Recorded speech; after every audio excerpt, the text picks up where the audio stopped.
All right, how about now? This is totally live. All right, so I'm gonna redo my intro. I think my audio is working now. So once again, thanks for everyone for joining.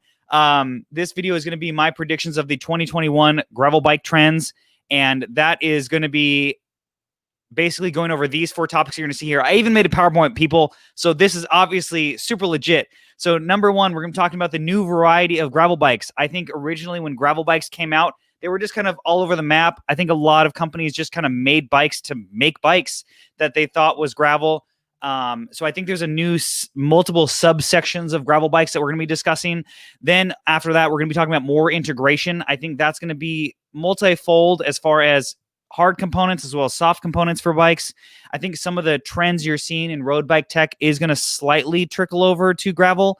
There are some extreme versions of that and some subtle versions of that. Then we're going to be talking about number 3 is gravel bike gear expansion. So I think that hopefully this year, more and more companies are going to finally see that it is honestly time to expand that gear range, because we are all not elite athletes and we might want some more climbing gear on our bikes going forward. And lastly, we're going to be talking about gravel suspension.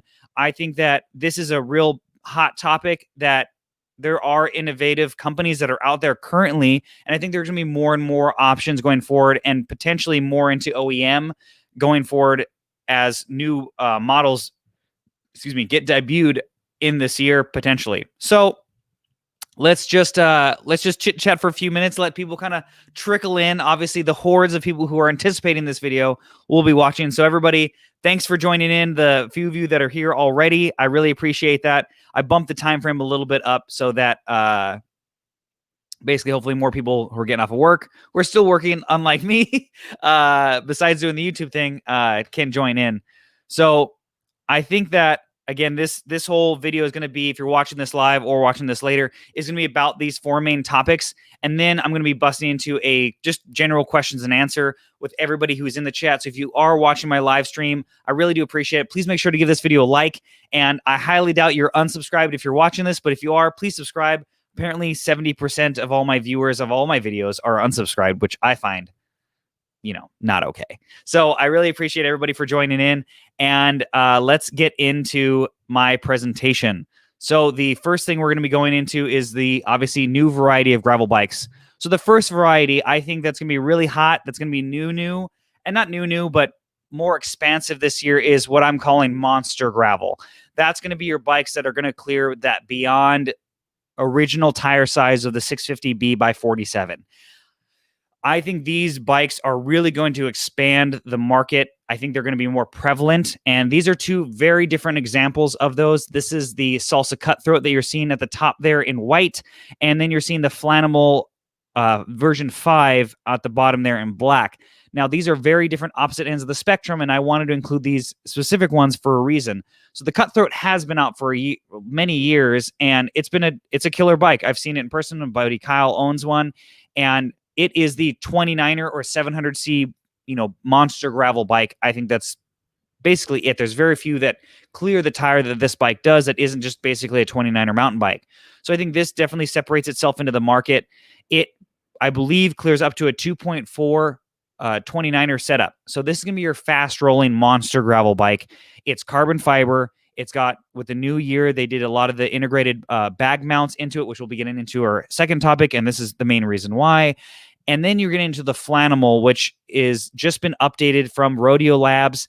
This bike now clears a 650B by 2.4, which is a big tire. Originally, before this bike came out, I think the only other steel frame, at least, that cleared that kind of tire was the All City Gorilla Monsoon. A very progressive frame set, in my opinion. And I think that's really where people are just demanding this extra volume and tire because of the demanding conditions that they're experiencing. Or maybe, for my experience with gravel biking, I like underbiking slightly, depending on the terrain that I'm riding at, and having that option to go even bigger as far as volume on your casing for whatever tire size you prefer. I think these 2 bikes in this kind of genre is going to be ever expanding. I think that, your 2.0 to 2.4 tire size is going to be more prevalent in these monster gravel bikes. And I'm calling them that because, again, the original gravel bike only cleared a 47, maybe a 50 by 650, which is essentially about a 2.0. So I think that tire size, especially in the 650 realm, is going to ever expand. When you go up in the 700 size, obviously that's a lot bigger and taller of a rim tire combo. So that's a lot of different frame geometry that you have to really mess with. So a lot of these frames, like my Cobalt Warhawk, clears a 650B by 2.1 stated. I put 2.2s on there, no problem. But the 700C clearance is a 50C, and you can't go beyond that. So I prefer that kind of setup of having the more volume in the 650B setup than the 700. And obviously with geometry and things like that and how you have clearance in the frame, I think that's kind of the smart way to go. In my opinion, I like that dual purpose, setup on bikes. So I really think this monster gravel segment is really going to expand ever so, in different frame materials. I think there's going to be more steel bikes coming out. And then, the option to go 29er like the Cutthroat, I think that's something that hasn't been tapped into really yet. You can comment in the comment section. I'll be getting to those in the questions later. But I think the Cutthroat's really one of the few that's natively drop bar that clears that big of a 29er. Now, that is going to limit itself, I think, for the smaller riders, because obviously that's going to make the bike taller. So depending on your height, you might not be able to use a Cutthroat. So that 650B option does open its avenue of, as far as frame design and standover height, to the shorter riders as well. All right, so now we're going to get into the next section, moving right along. Bike packing and touring gravel bikes. So I say touring because, there are touring bikes, but I think gravel, for whatever reason, is kind of melding itself into touring. So what do I mean by bike packing and touring bikes? I mean that, these bikes are designed for, unlike your monster gravel, which most of those gravel bikes or monster gravel bikes will have mounts to carry stuff. 100% know that every bike can be a bike packing bike. Don't get me wrong. You don't need to flame me in the comments. I totally understand that. The difference with these are typically is the geometry choices, maybe frame materials or gearing options, or, integration as far as how you can mount dynamo lights and things like that, or racks, are more thought out, and the bike's intended use is for long distance touring or bike packing. I think the best case of this are these two bikes. The new Focus come out. I believe this is called the Atlas. They have this model here with the fender mounts and everything, and a dynamo included, as well as the Jones bike. Obviously, that's kind of your, go-to bike packing bike. If someone says, what is a bike packing bike? That's the best way to explain it. The long chain stays, the, more subdued handling for loaded riding is, a factor into any bike. Bikes that have mounts, but aren't designed as purebred bike packing bikes, they are going to handle the weight a little bit differently than a bike that's designed for it. It might not feel as stable. It might be a little more cumbersome when trying to navigate more technical trails. So bikes like these two are going to be your really, go-to market. And I think that if you are looking into bike packing, I think they're going to be more and more bikes that are suited for that, and geometry or mounting options are going to be better suited for a variety of options, whether that's racks of any variety, front, rear, different styles, gearing choices, as well as, the wheelbase of the bike. The longer the wheelbase, the more stable it typically is, as well as, like the Focus coming stock with a dynamo light. That was something that was almost unheard of a few years ago, or it was something that had to be custom built. So to have a bike that comes with a dynamo wheel, dynamo light right off the, the showroom or bike store floor is something that wasn't, relevant. Now, the great thing with, I think, this bike specifically is it is a great aluminum affordable gravel bike from them, when you're not touring or bike packing. And it's for somebody, I think, that is going to be more laid back. Wants just a fun, stable, comfortable ride bike that they're not worried about the KOMs or PRs on Strava. And especially with the Jones bike, that is a super tank of a bike, very long wheelbase, but very stable and good at what it does. And for somebody who wants that bike, that's what they're going to want to do and enjoy that style of ride from that kind of bike. So I think this bike packing touring style bikes are going to be more prevalent, as well as another kind of subsection of gravel bikes. I love this. Sidecars for touring bikes. 100%. If somebody made one and they sent me one for review, I had 100% put that on the channel. I think that's awesome. So I think this market is going to be ever expanding. Now, I'm not a geometry wizard, and what they're going to do to make them more bike packing friendly besides lengthening the wheelbase and maybe slackening the bike a little bit more like a mountain bike. But I think this is definitely something that's going to be more prevalent. I think this subsection of gravel, because it's boomed so big, all these companies are like, oh, if we put gravel bike name on it or bike packing, it'll sell. And that's probably going to be the case. But I think that it's really going to be a focus for a lot of these companies that are trying to come out, or maybe newer bike companies, because obviously we all know that supply and demand is high right now, or supply is low and demand is high with any bike because of COVID. So I think that people that are trying to get out there, like trying to buy RVs or off-road vehicles, wanting to get out and just be able to camp and take your bike somewhere is a very, in thing right now. And I think that's going to be ever more present going forward. And I think that we're going to see more and more models kind of like this focus coming out from major brands, not someone who's small. Then we're getting to race and Aero gravel bikes. Obviously, the 3T Exploro basically started this, Aero gravel trend. They had a bunch of stuff that said, oh, well, our bike is as Aero as an Aero bike, even when it's muddy, and they try to optimize it for a dirty condition or dirty or bigger tires and things like that. I think that's ever going to be more expanding, because there are now major gravel races with major competitors showing up. When I did Grinduro, Ted King was there. He did a podcast, I believe, lost my camera there. Did a podcast really close to where we were. And let's see here. There we go. He did a podcast really close. So obviously heavy hitters are showing up to these gravel bike races, and obviously, they're doing speeds that I can't do. And so aerodynamics does matter at the speeds they're doing. So I think that this is going to be more and more prevalent, because these gravel races are getting huge publicity. So I think companies are going to be making more and more race or Aero gravel bikes.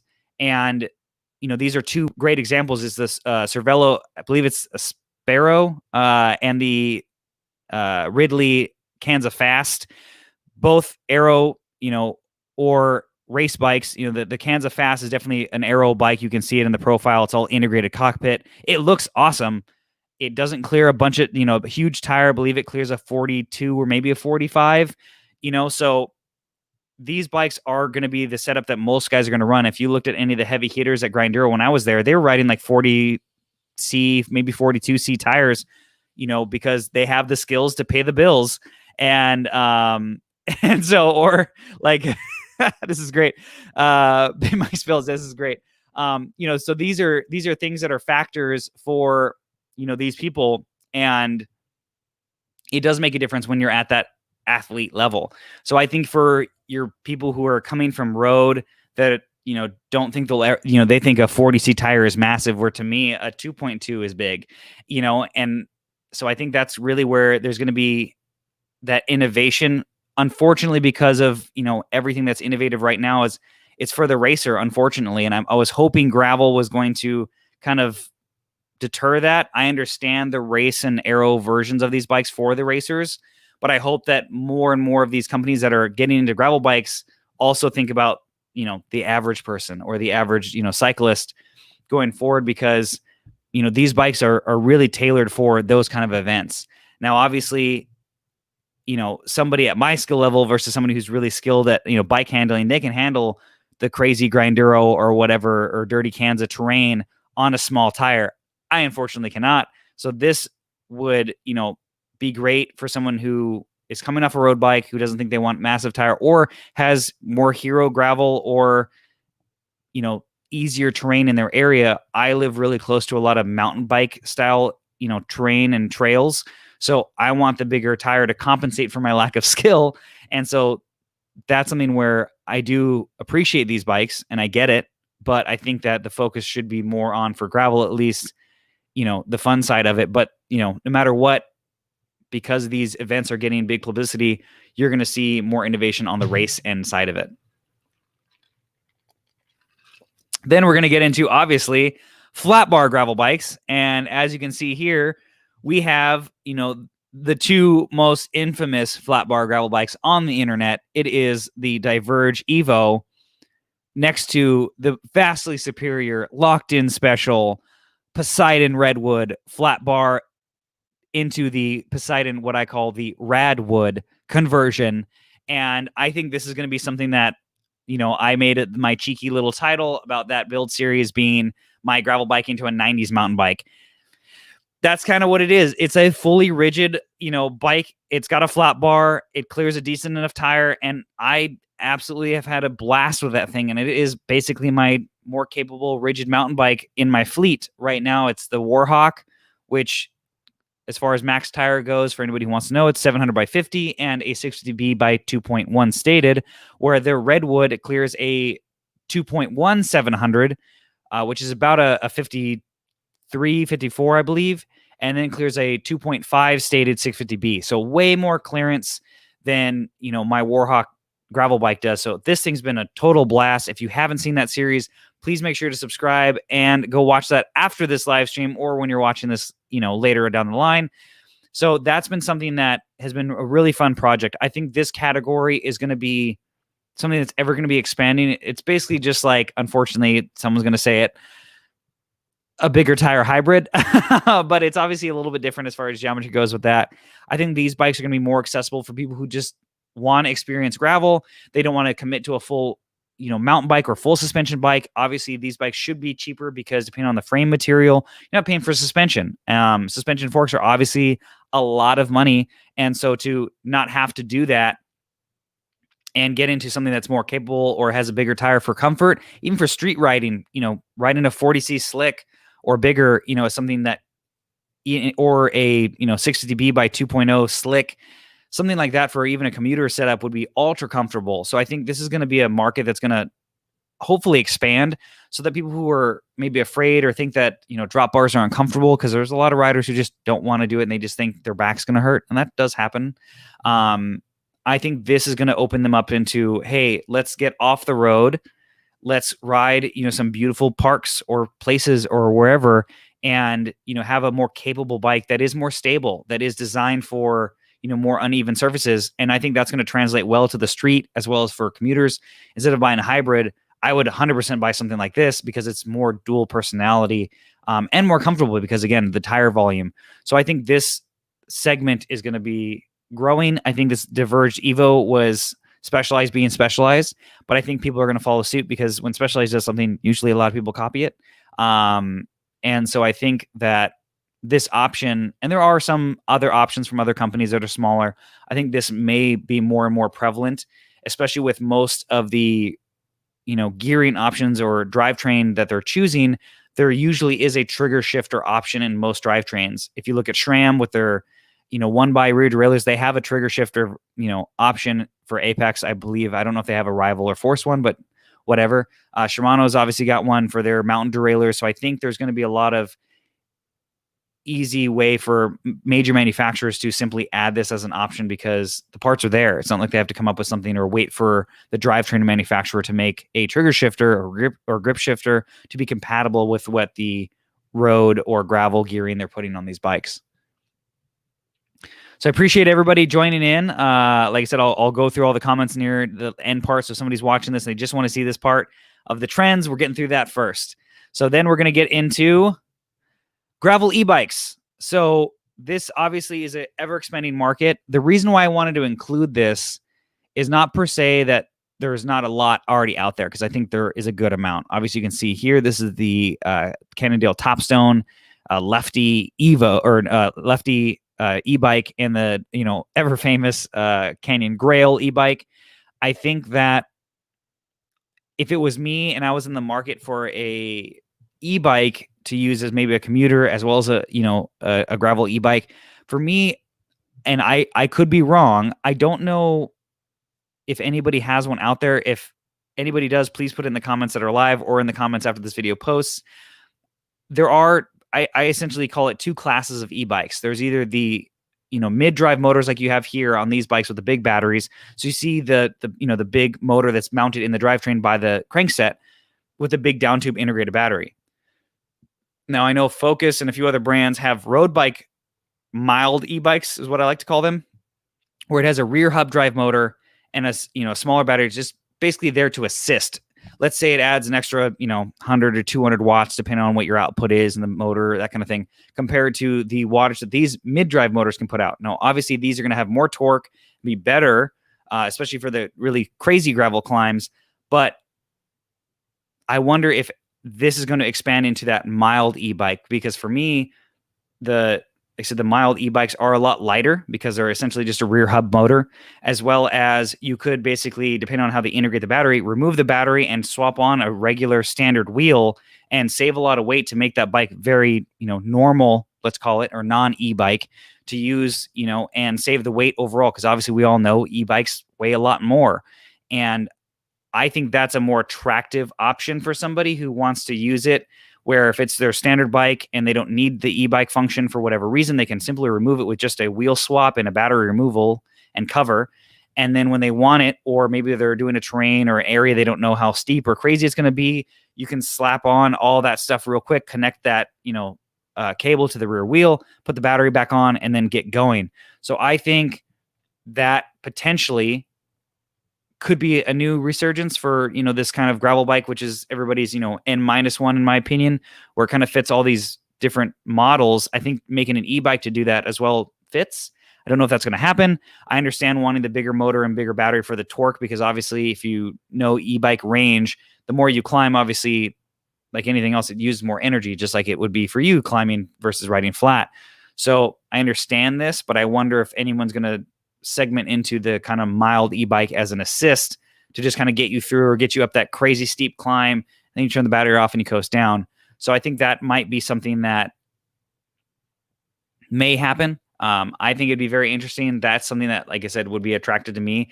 Trust me, I've ridden mid-drive motors like this. The response time is way better. The torque is insane. It's super, super fun. But I wonder, to bring the price point down and, again, having it more accessible might be something that may be a trend in 2021 going forward as well. So next, more integration. So what do I mean by that?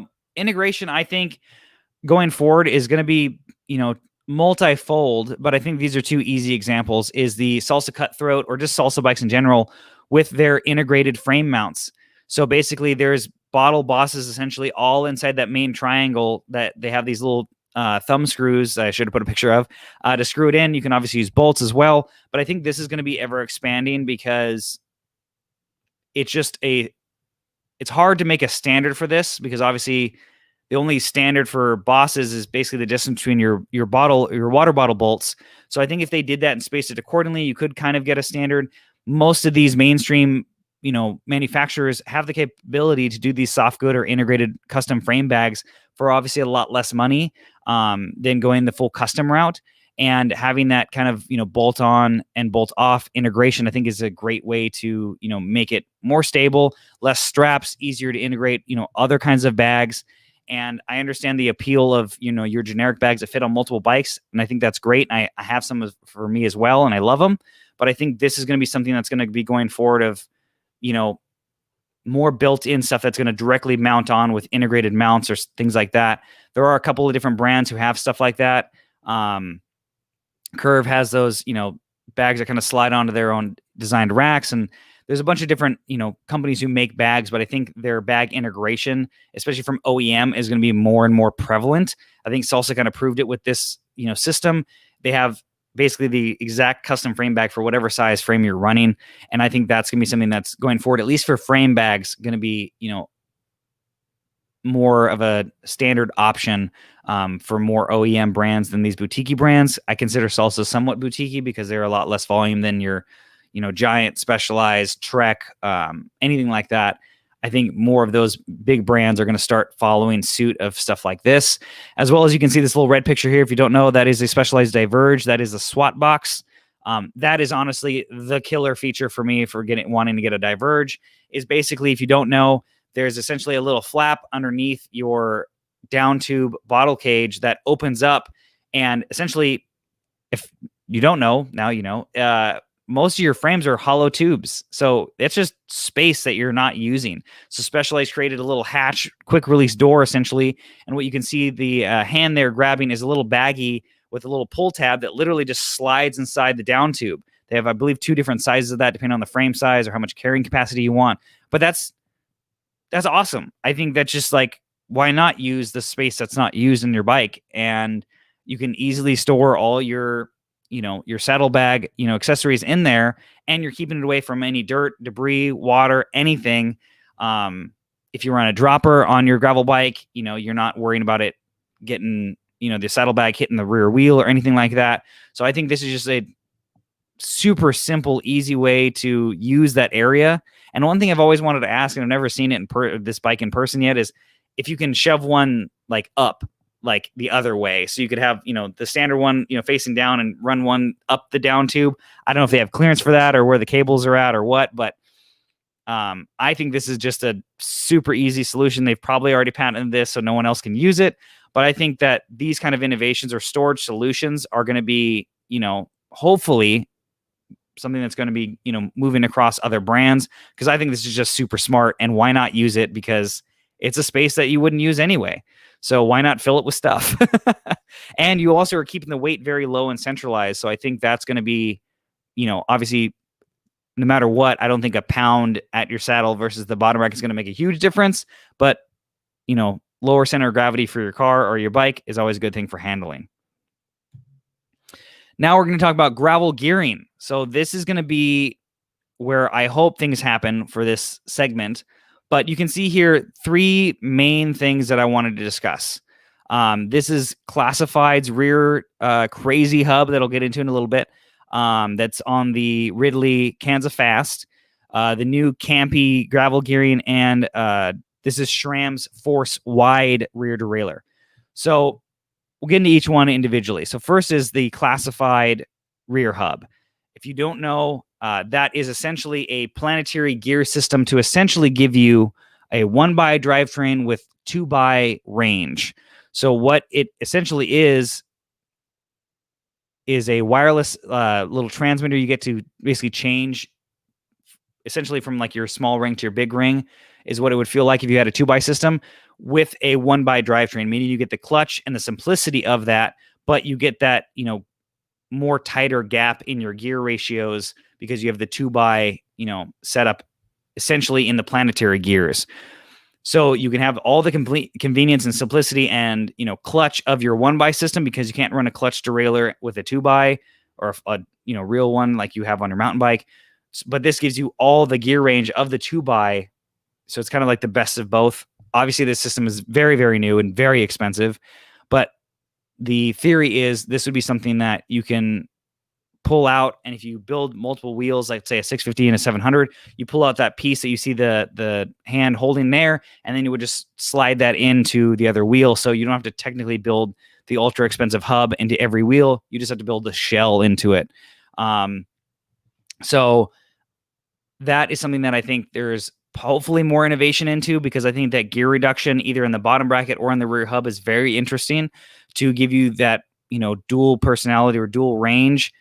And the benefits of 2x, there aren't a whole lot when you're riding gravel, but there are some obviously when you're doing road and gravel. So I think to have the functionality of a 1x system with the, smoother gear change with the 2x is very, very interesting. Then we have, your Campy and your major brand, manufacturer coming out with the gravel gearing, and SRAM, and Shimano obviously has, GRX. Couldn't fit all those pictures in here, but I think the major manufacturers, I'm hoping, start expanding the range for what's offered for gravel. So I think that for SRAM specifically, they have their wide gearing, which only comes up to a, was it 33 or 36 rear cassette, and they only offer it in 2x. And if you want to go mullet, you have to get the way more expensive Eagle rear derailleur and access setup. With Campy, their biggest cassette, I believe, is a 44, and with Shimano, I believe it's a 44 or 40. I think it's a 46. So I think natively, they need to start offering that 46 as a minimum, I think. I'd love to say this year is the mechanical, mullet setup. I don't think that's going to happen, but I'll be talking about that right after this part here of how to get around that. But I think that, if you really look at the gear range that they're offering for most brands, it isn't low enough for most people. For me, there are that 10 to 20% grade climbs that I have relatively close. And so having that ultra low gear is necessary for me because I'm not an ultra strong, crazy athlete, and I need that. So I'm hoping that this year they expand that, even if it is in the higher tier ends, whatever, they just offer a wider range or just a lower climbing gear in general. The only way to get around that, which I'll be doing a video on very, very shortly, because I'm literally hopefully getting my derailleur for this setup tonight, is the ratio 12-speed conversion. So what that is, and I mentioned it in my top products of 2020, is a ratchet replacement mechanism for my SRAM shifter to make it 12-speed. And then they have a converter for a GX Eagle rear derailleur so that it natively works between those two together. So I can get that new, I got the new GX Lunar rear derailleur that clears up to a 52. So I got a Garbarook 10 to 52 cassette. And hopefully, as long as all that stuff comes on time, that video will be out very shortly, because that's, as far as right now, the only way to do a mechanical mullet setup, because SRAM, Shimano, Campy, everybody isn't offering something natively at that 50 tooth capacity range that's not electronic or has to be modified in some capacity. So this system is very cheap as far as an upgrade, using all OEM parts essentially, and potentially stuff that you already have laying around on your bike, things like that. So then we're going to get into gravel suspension. This is the last topic. So I think this is going to be a big, big thing from OEM integrated to aftermarket. So as you can see here, these are actually two posts that I actually currently own. The Redshift shock stop seat posts. If you've been wondering about that, I have a review on my channel. I love it. It's currently on my Poseidon Radwood. The other one that you see there in the left, is me, the Trans X anti-shock seat post. I actually just got that in. I'm going to be reviewing that on the channel as an alternative to the Redshift. It doesn't have as much travel. It is a lot cheaper though. For somebody who might not need as much travel as the the Redshift. And this one is about 100 or so grams lighter. So it is significantly lighter, as well as I think there are going to be gravel front shocks or front suspension options coming forward this year. Suntour came out with their gravel suspension forks with multiple different travel levels. I think that's going to be something that's going to be more prevalent as an option for certain bikes, especially from brands who don't want to develop their own system, kind of like how Specialized has the Future Shock. I'm a big fan of the Redshift shock stop stem that, moves. So I think that, brands that don't want to dump a bunch of money into developing their own system can utilize these, aftermarket companies to add in suspension or comfort into their bikes. I've been a big fan of all the Redshift stuff. Like I said, I'm trying out some new Trans X stuff coming forward on the channel. So make sure to hit turn notifications on if you haven't already. I really would appreciate it. And if you're watching this video, please make sure to subscribe if you haven't, and give this video a like. I really would appreciate it. But I think this is really where the smaller brands are going to start offering this maybe as an option, especially for the flat bar bikes. I know that kind of makes it basically a hardtail, but it's not, because the travel is not the same. And these suspension forks right now, at least from Suntour, are cheaper than the mountain bike options, because they're not going to be subject to the same kind of terrain. So they are not as beefy because they're not subjected to the same kind of abuse. So that'll bring the price point down. So I think that would be a very interesting thing to bring into an option for a bike, especially if it is a flat bar bike, to have an option for a suspension fork. I know that the Salsas, there's a few models they've had throughout the years that have a suspension fork option for the Fargo. I believe the Cutthroat as well. To add in that if you need it, depending on where you're living or what's important to you, is it weight versus, capability? That's something that, is a choice that you got to make when you're buying that kind of bike. So I think this market in general, as far as aftermarket and OEM, is going to be ever expanding. If you look at a lot of mainstream bikes, I mean, you have the Cannondale Topstone, which has a lefty fork and the Kingpin rear suspension. You have, let's see who else. Specialized has the Future Shock.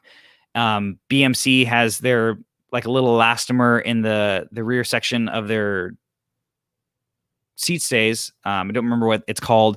So there's a lot of OEM brands that are coming out with, suspension into their bike that's not just, natively built into the carbon frame. They're adding extra, things. Lauf obviously has their Lauf fork and I believe it's their True Grit frame is what they call it. That has a suspension, leaf suspension front fork. So I think that's going to be ever expanding, going forward into this market, because it does honestly add a lot of comfort. That redshift seat post is a game changer when going downhill, especially on, crazy terrain. That's why I love it on the Redwood, because it really does smooth out the back end, because there are, terrain areas that I ride in that a dropper is great for the really extreme stuff. But if you're in that kind of mild or middle ground, having some suspension in your, stem and seat post really just kind of smooths everything out, because you're not going to be, dropping in and needing the dropper to get out of the way.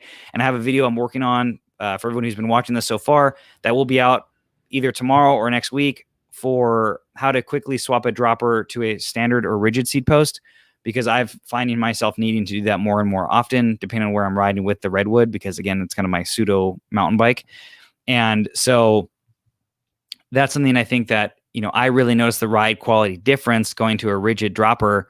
It is a lot stiffer of a ride. So if I'm doing a lot of, more flat or XC or choppy terrain, I'd rather have the redshift on. So that's where, I wanted to figure out a way to easily swap between the two, depending on the terrain that I'm riding. So that's something that I'm working on and coming out soon. All right. So we're going to wrap up the presentation here. Hope you all enjoyed the PowerPoint. Thanks for everyone who's been tuning in. Now we're just going to be doing a live Q&A if you have any questions or want to go through that. So I'm going to go through a little bit of the comments. So bear with me and feel free to add in any questions.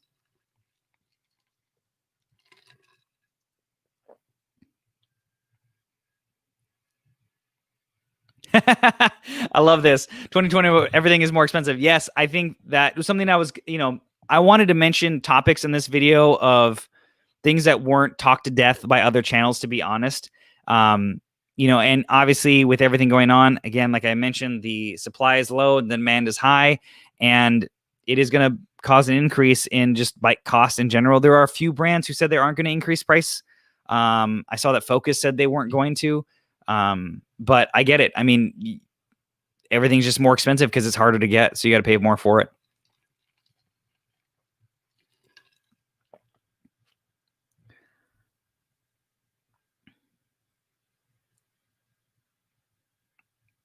Here you go. Another sidecar comment. As long as the sidecar has pedals for the passenger. Yeah, obviously they need to put in work. It's not a free ride if we're doing 2021 sidecars for your gravel bike. What kind of miles per day is considered a tour on a touring bike? Honestly, I don't think there is.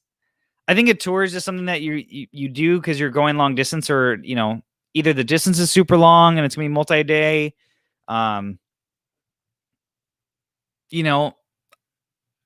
consider a tour anything over like 3 days, because 2 days is just like a weekend ride, weekend trip. I think anything over that is considered a tour, or I would consider one. So, yeah, I think a tour for most people, it doesn't have to be this epic, New York to California bike ride. It could be something very, very simple that you want to go tour your city or your state or your town or whatever, and you're going to spend a couple of days out in the wilderness and enjoy it. Whatever. Tour can be whatever you want it to be. I don't think there's like a minimum per day. I mean, you could ride up. There's a massive hill by me, Mount Baldy, that's 3,000 feet of climbing in like 8 miles or something ridiculous. That usually puts me out for the day, to where like if I was touring up that and had to go through there, like I would probably stop at the top and be like, I'm good for today. So I don't think there's a minimum mileage for that. I appreciate it. Yeah, everyone who's watching this, I really would appreciate if you hit the like button. If you're not subscribed, please do, and turn notifications on. I have a lot of cool videos coming out, hopefully this next coming week, that I've been working on, trying to pump out a ton of content during, everything that's going on in the world.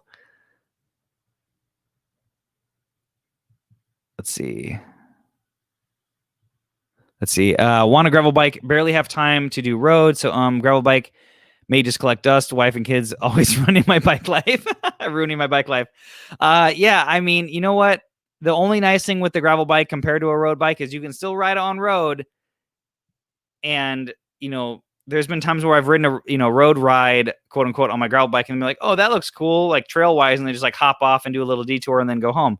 So I totally get it. But that can be something that, you know, it does open up avenues when you do have the time. Did we see more gravel race oriented bikes coming out in 2020? And should we expect the same in 2021?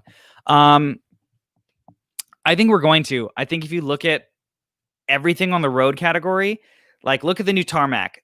That is their, you know, was their lightweight climbing bike. That took out their Aero Venge bike. And they have one bike because they said it's just as fast, but it's a lot lighter. So why not just have one model? And now road bikes clear a 32C tire. Giant TCR, I think the Specialized Tarmac, the BMC, I believe the Road Machine, I believe clears a 30. I don't know, but there's a lot of bikes now in the road category that clear at least a 30, if not a 32, which was unheard of years ago. I mean, I remember when, you know, the Cervelos barely cleared a 23. So I think that all the tire sizes are going up. I think gravel races are getting more and more hype and publicity, like I kind of mentioned. So I think those bikes and those, you know, paid, you know, elite athletes are going to be in those races. And so, yes, at their mile per hour, Aero does matter, and it would help save some wattage. So I think that's going to definitely be a thing going forward. I don't know how many brands are going to do it.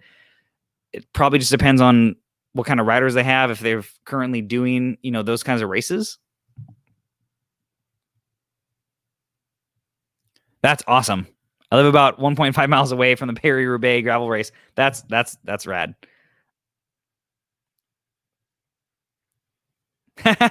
That's awesome. Annie, you ordered a Redwood. Yeah, no, that bike's been super fun. I've been loving tinkering with it. It's kind of my, you know, experiment bike right now. With everything going on, it's just hard to get review bikes. I'm hopefully, fingers crossed. I don't know if State or Medi's watching this, but I'm hopefully going to get that new State aluminum all road sooner than later. We'll see. I've been waiting to review that bike. They just came out with 2 new colors in that thing. So hopefully I'll get one of the new stock when they land.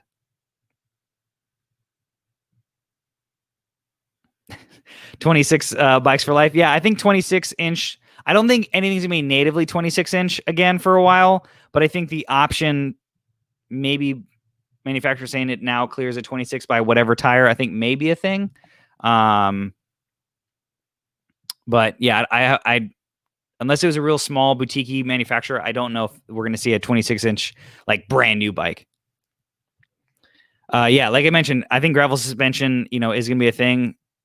It really does honestly make a huge difference. And I've been super shocked with how good the Redshift stuff is that I've been trying out.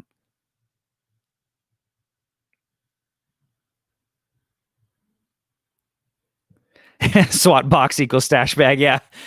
Basically, yeah, I think this is a great option. I 100%, like if I was in the market for a brand new bike, the Diverge honestly has the tire clearance I basically have right now. And that is like the Swain option, because there's a bunch of bikes that clear that kind of tire, but that would be, you know, super cool to have.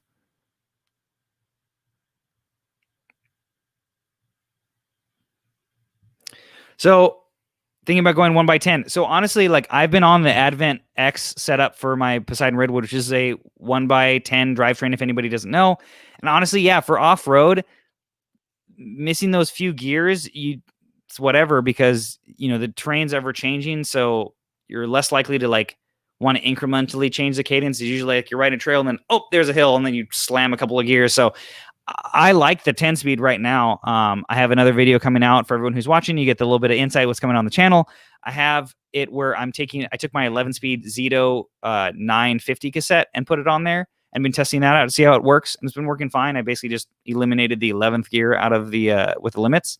But yeah, I think with 10, it's enough. I don't ever find myself like in between a gear. Obviously you can modify your front chainring to kind of help that a little bit, but you know, it is going to be a more robust drivetrain because it's going to have a bigger chain, that kind of stuff. But it's been fine for me. I understand having more, but you know, I thought I would really miss even from an 11 down to a 10, you know, now I'm going to go 12.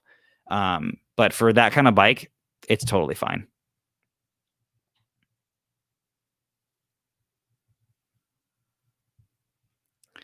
Yeah, I think this is kind of what I was talking about. Most people's chainring is too big. Mine is a 38. And I'm never in the 11 tooth gog.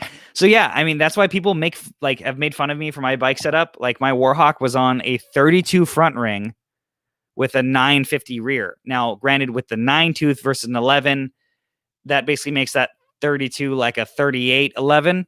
You know, and that's like plenty of gear. I've still done 27 miles an hour on that bike, no problem.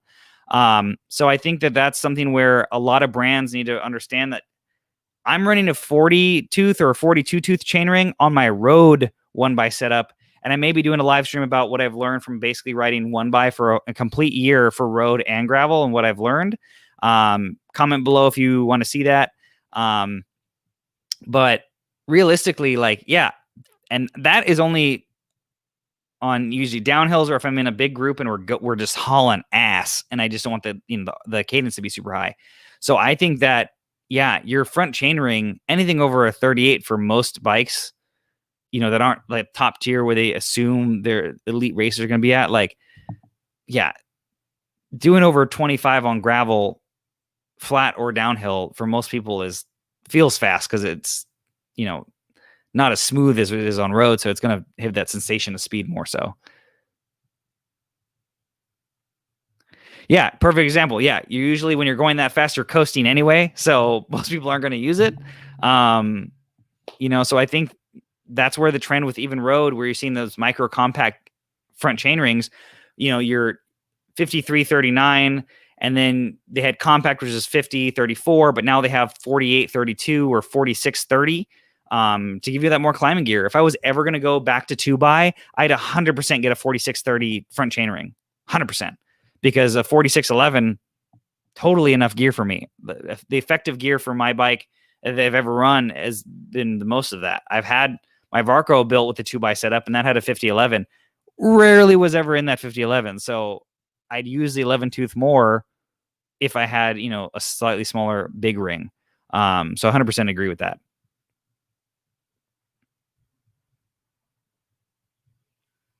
Let's see here. I got a few more. Oh, I think it's scrolled through. Yeah, so that Transx, yeah, it does look like the Thud Buster. It's kind of like size-wise smaller. It's not as small as the EE Silk gravel post. It's a little bit bigger than that. They do offer 3 elastomers in the kit, but I believe it's only $99. So it's super affordable compared to like anything else that's out there for that. So that's why I'm really looking forward to trying that out. Favorite sealants. So as far as sealants go, unfortunately, my favorite sealant, RIP, is dead. So as far as sealants go, I've tried Stans, Orange Seal, Red Monkey, Pan Eraser, and Muck Off. Okay. So I can go through this real quick. I probably could do a whole video on this by itself. Stans, hate it. Doesn't seal anything. Supposedly works great with the Stans Dart. Haven't tried it. Don't know. Orange Seal, probably the best sealant that's widely available. But not the best sealant I've ever tried as far as sealing goes. Then we have Pan Eraser sealant, which I'm testing currently, so I can't speak on that. Haven't had any flats or any slashes yet, so I can't talk about it yet. Muck Off is very gummy and very thick. I've had it seal very well, but it's not as viscous, so it takes a little bit longer for it to seal, but it lasts a long time. Like I had a tire that was sitting on my wall for, I don't know, it was when I hurt my shoulder as Rose set up. I think it was like 6 months. I still had, you know, plenty of goop in there. Nothing dried out, but it does take a little bit longer to seal. My favorite sealant, hands down, that sealed like the best, was Red Monkey sealant, but Red Monkey is no longer a company after COVID. I believe they went bankrupt or something happened, but that sealant was like the jam. It sealed everything super fast, and I bought it by the gallon, and unfortunately they're no longer available. So currently I am testing out the Pan Eraser sealant with the Pan Eraser tires they sent me. It's been good so far, but like I said, I haven't had any slashes. It seats up really nice. It's kind of an in-between as far as how thick muck-off is and how light stands is. I think Paneris is kind of in the middle.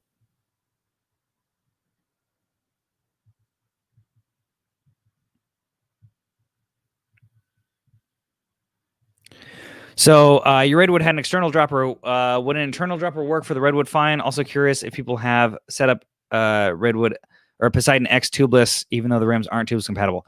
Okay, so let's bust into this a little bit. So one, yes, had an external dropper.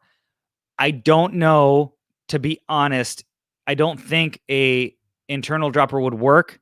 If it did, it'd be really, really hard to do it. The reason being is how the cable routing comes out of the Redwood. It's underneath the down tube. There's this big open hole, so it's really easy for it to come out to go to the rear shifter, the rear brake, and then up for the external dropper, as you saw in my video. The internal, you'd have to like route it through the tube, and I don't know if well, you can't see it in the video, but my bike's actually right up here. I don't know if there's a hole between the down tube and the seat tube for you to snake that internal cable routing hole in, or cable in. If there was a hole, it's probably small, and that would, I don't know how you'd be able to fish that through. May or may not be able to. I didn't notice, and I'd have to I think fully disassemble the bottom bracket to figure that out. So not entirely sure. And then I don't know if anyone set up tubeless on the Poseidon X. I did set up my budget tubeless setup on the stock Poseidon Redwood rims, and that worked fine. And I eventually want to try this out. I don't know if it's more important to have a tubeless ready tire than rim, if you're going to do one or the other, than a tubeless ready rim than not tubeless ready tire. So if you were going to do it, I would say do my budget hack with the Gorilla Tape, because that stuff works great, and get a tubeless ready tire and just try it. I mean, worst case scenario, you'll burn $3 worth of, or not even like $1 worth of Gorilla Tape and some sealant to see if it works. You know, I never dropped down super low on the PSI for those rims when I rode them stock, just because I was worried about it burping or blowing off. That'd be the only thing. I wouldn't go super, super low as far as the pressure goes.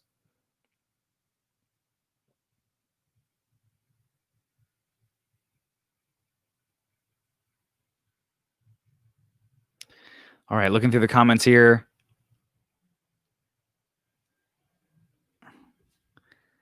Frank picked up a Kona DL 2021. Love it. Yeah, I heard great things about that bike. That one looked super cool.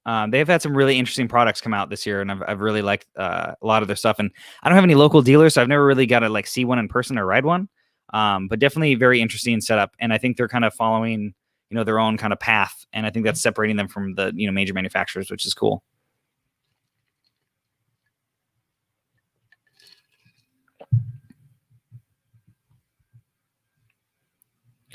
Yeah, I think 2x, for gravel, I think it's still prevalent. If you look at a lot of bikes, they're going to offer the 2x GRX group set on there, and then or SRAM 1x. So I think that it's going to live a little bit longer until, like I said, something really kind of definitively knocks it out for gravel bikes for certain people.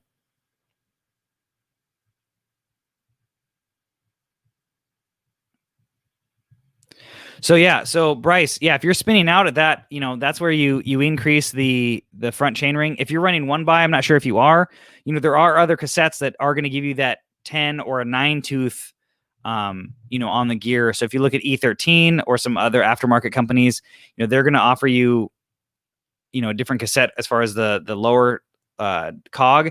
Now that is going to require an XD hub drive body, but you have to, if you don't know, one cog smaller in the rear is like 3 in the front. So if you were to go down to a 10 compared to 11, it would effectively make your 38 feel like a 41.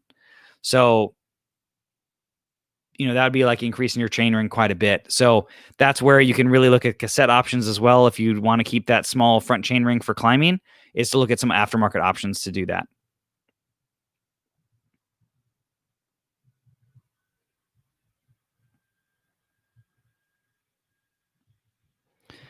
Can you tell, does the WT Venture feel heavier than the Byway? Would you put the Byway on the rear and Venture on the front? So for this, I love the Ventures. I think that's a super capable tire for what it is. It isn't super fast. The Byway definitely rolls better. Weight-wise, honestly, it really depends how in tune you are with your bike. I have, some friends that have no idea if anything changes, and some people are very acute, or I am, because obviously I swap stuff quite a bit. Weight and wheels, you're always going to feel. It's not necessarily perceived as like, oh my God, my wheels feel heavy. It's more just like when you're on maybe, let's say, a similar road or similar climb where it should feel as hard or as easy, it might feel slightly harder than you're used to just because of the overall weight. There is a little bit of drag with the Ventures versus the Byways as far as like rolling resistance on road. So I think you're going to feel more of that than the Byway. And yeah, if you were to run a mullet setup, I would run a Venture front and a Byway rear. Just like you would on a mountain bike, you usually run a grippier front tire and a little slicker rear tire. It just depends on how demanding your trails are. If you're more confident with your bike handling skills and you're okay with that rear stepping out a little bit more, because obviously the Byway is not going to grip on center as well as the Venture will, then run a mullet setup. But if not, if you want the ultimate grip, dual Ventures is going to be better. And I've really loved that tire in general. I have a set of 50s that's still laying around that may or may not go back on the gravel bike or the Cobalt Warhawk eventually. But I'm testing out some other tires right now, so that's why they're not on. So I have an Advent X, so largest chainring is on order. So I've actually, like I said, mentioning that for another video, the capacity of that is stated at a 48 tooth. The Marin Gestalt comes with a Sunrace OEM cassette that's a 11 to 51, and it works. So I'm trying with an 1150 with my setup and seeing how it goes. But that's something that, you tailor your front ring based on your needs, No experience with any studded tires. I live in California, so there's no snow, unless you're in the mountains, and I don't live up there, so I don't have any reason to ride a studded tire.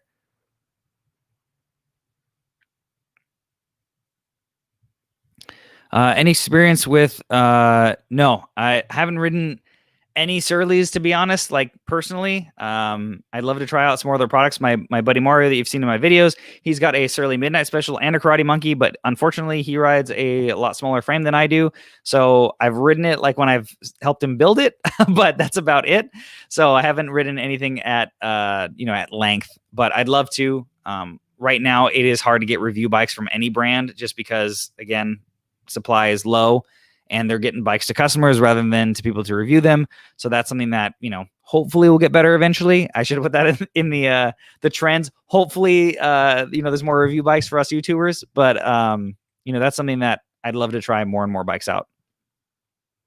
All right, so we're going to wrap this. Let's see, we're right at 58 minutes here. I appreciate everybody who's in the chat. I really do. Again, please turn notifications on so you can see all my videos I put out on this channel. If you want some sweet Slow But Look Pro merch, you can find it in the description below on my Spreadshirt.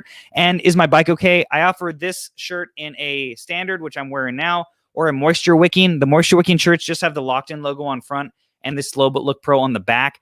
I did that for a reason. So when you're riding and you're hunched over, people can read it. Whereas this, obviously, you're just, it's a casual t-shirt. You're walking around. It's fine to be on the front. So hope you like that. And as well as if you want this one-on-one Zoom consultation for anything bike related, to discuss it for 30 or 60 minutes every single month, you can support the channel via Patreon, where I offer those functions at my top 2 tier levels. I really do appreciate it. And Chris, all 5 more minutes. All right. Well, if anybody's got a good question, I will let it ride. So I really do appreciate everyone who's watched this either live, especially, and who's watching this later. Again, please make sure to comment any questions you have. I check my comments every single day. Make sure to subscribe if you haven't already, because again, 70% of you apparently aren't subscribed to the channel.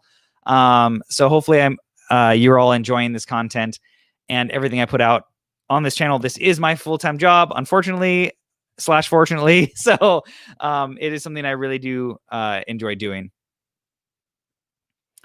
All right, so if there's no other further questions, oh, here we go. Parts, what to stock up on? Honestly, that's tough. The only parts that I've seen recently that I've needed for myself that I had to stock up on was like chains. I'm a big Amazon Prime member, so like anytime something's not on Prime, I'm like, oh man, I got to stock up on it.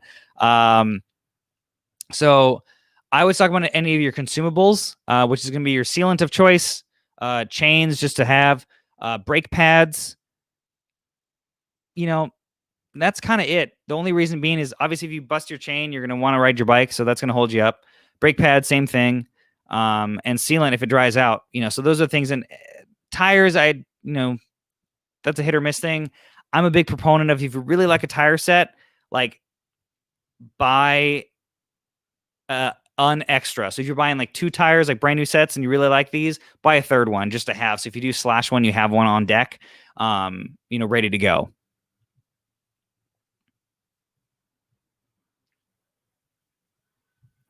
Favorite gravel trails of Orange County? Honestly, I'm a big fan of the Chino State Park loop. You can totally do that on a gravel bike. A lot of people are out there on mountain bikes, but gravel bike is totally fine.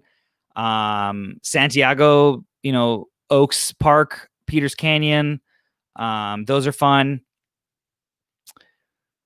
What else? I mean, Fullerton Loop is cool if you just want to knock something out, but it's not my favorite because I've done it a bunch, so it kind of got old. But yeah, I think that the Chino Loop in either direction, you can kind of run it, the standard way, like from the center up 4 corners and kind of around. But I think that's the best trail that's most accessible. There's not a ton of super ultra technical sections. Like there's some tricky stuff that's not, super basic, but you can totally do that on a gravel bike, even on, 700 by 40s. You could probably do it on slicks if you got the handling capabilities, because there's some downhills that would be kind of sketchy on slicks, but totally can do that. And it's really fun and not super challenging. Depending on which direction you run it, there is a good climb, multiple areas, and there's multiple trails. So if you do it, you can kind of venture off and try other things, each time you go, to keep it interesting. All right. Well, we're going to wrap it. We're right at an hour. I appreciate everybody. Thanks for tuning in. I probably will be doing another live stream, maybe on, going one by for a whole year and seeing what that's like. And just my tips and tricks if you're interested in doing it or have a gravel bike that you want to use as a road bike, kind of like I have, and what the pros and cons and what things I've learned over the years. So if that's something you want to hear about, please make sure to comment in the comments below. And I really appreciate everybody tuning in. Have a great night and enjoy your 2021. And let's see, maybe at the end of this year, if I was right.